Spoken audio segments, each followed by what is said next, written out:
পাটায়াতে আজ আমাদের প্রথম সকাল। রাতের পাটায়া যতটা জমকালো, দিনের পাটায়া ঠিক ততটা নিরিবিলি। তো আমাদের আগেই প্ল্যানিং ছিল আমরা আজকের দিনটা কোল অ্যান্ড আইল্যান্ডে কাটিয়ে দিব।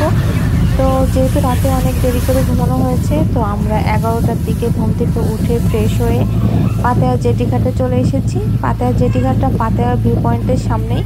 এখান থেকে 1 ঘন্টা পর পর কোল অ্যান্ড আইল্যান্ডে শিপ ছেড়ে যায়, পার পারসন 30 বাত করে।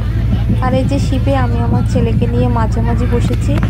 ও অনেক চঞ্চল, যার কারণে আমি সাইডে বসতে সাহস পাই নাই, আর ওর বাবা সাইডে বসেছে।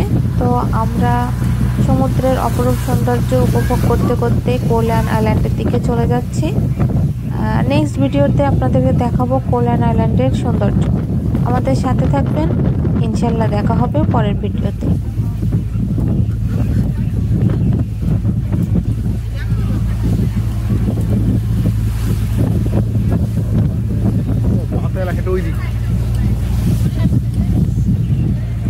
আমাদের ওইদিকে নিলে ভালো হতো।